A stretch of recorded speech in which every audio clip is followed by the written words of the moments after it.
October 4th, 1995.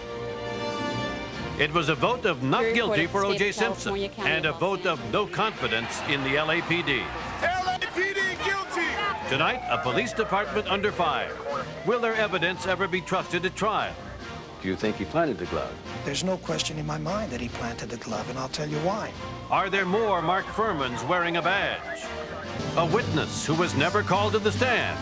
I think maybe what I had to say might have made a difference. And for the first time, the ex-boyfriend of Nicole you've seen in all the pictures. He's angry the jury never heard his story. But I sure would have liked to have that chance for her.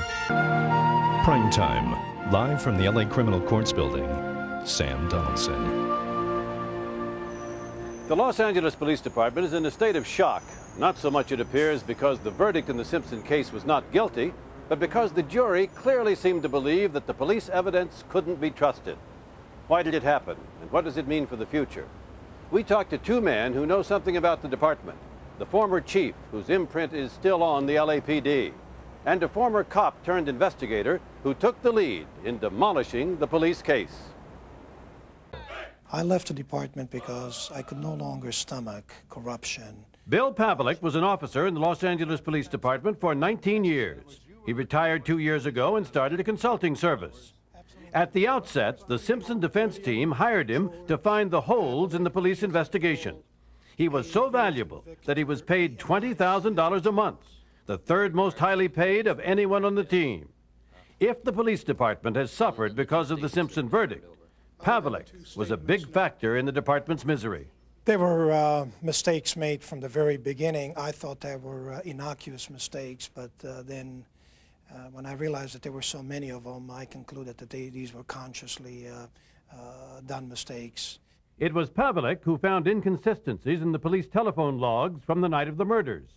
Commander Bushy indicated that he received a call from Phillips at 2:30, and that was the first phone call that he received, when in fact the first phone call that went out to him was at 1:20 or 1:25. It was Pavelic who suggested that the blood found on Simpson's socks may have been planted, based on a police lab report he dug out. 3 vials were checked out at the same time when the socks were being examined. I thought the fact that all 3 vials of blood, O.J. Simpson's blood, Nicole's, O.J.'s, and Ron Goldman were there at the time when this discovery was made, was rather suspect. You mean the police planted blood on the socks? Yes, sir. Most importantly, perhaps, it was Pavelic who investigated the background of Detective Mark Furhman. I found some very disturbing evidence of tampering, misrepresenting facts, perjuries, lies.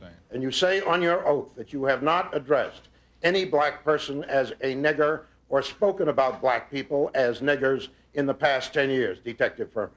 That's what I'm saying, sir. Pavelic uncovered the first Police Internal Affairs Division investigation reports about Furhman's record in dealing with cases. And there was more. Did you also develop his background as a racist?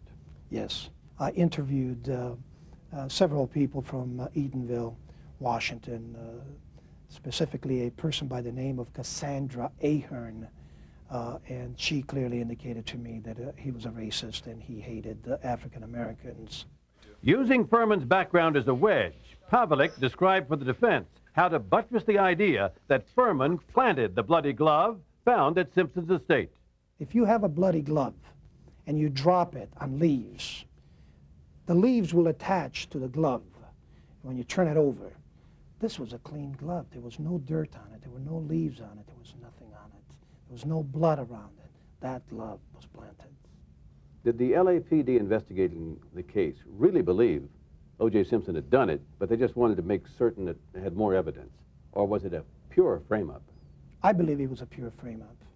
The fallout from the Simpson verdict and charges that the police may have played fast and loose with the evidence could have an enormous impact on the department.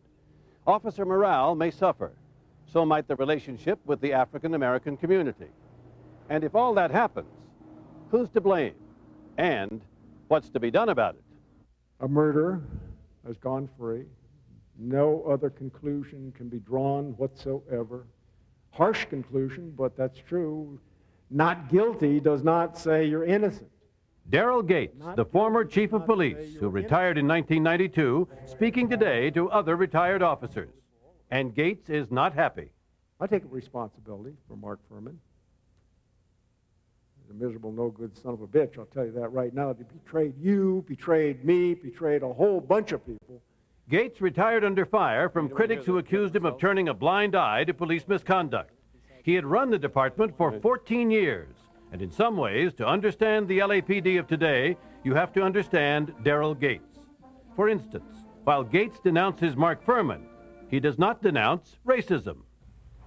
In the United States of America, you have the constitutional right to hold any thoughts you want to, a constitutional right. It's only when you act on those thoughts and do something that is a violation of law. You have a constitutional right to hold any thought, no matter how evil that thought is, you have a constitutional right. Are you saying you have a constitutional right to be a racist? Sure you do. Absolutely. Just as long as you don't practice it? As long as you don't practice it in some significant way that is a violation of law, you have a right to do that in this country. That's why it makes this country so great. Gates acknowledges that the Simpson case has not helped the department's relationship with the city's African-American community. He says he doesn't quite understand what the problem is. I've been concerned about that relationship for years. I don't quite understand why it is. LAPD has, for as long as I can remember, done our very, very best to bring civility to that community. I don't understand, because a lot of African Americans mistrust the department. They say the police are the ones who beat us. Yeah, I know that. You know, we have a group of activists that keep this turmoil boiling, and I think they keep it boiling for their own purposes, their own interests. They want to keep this animus going. And why, I don't know, but they do. On the other hand, former policeman Bill Pavelic, the Simpson defense investigator, says the problem is a few bad cops being protected by the others. You've heard of the term code of silence. In fact, if you look at Mark Furhman's background, the first complaint that he received on the Los Angeles Police Department as a probationer was when he became aware of misconduct and failed to report that misconduct. That's code of silence. That happens day in and day out. I think good cops should speak out on corruption.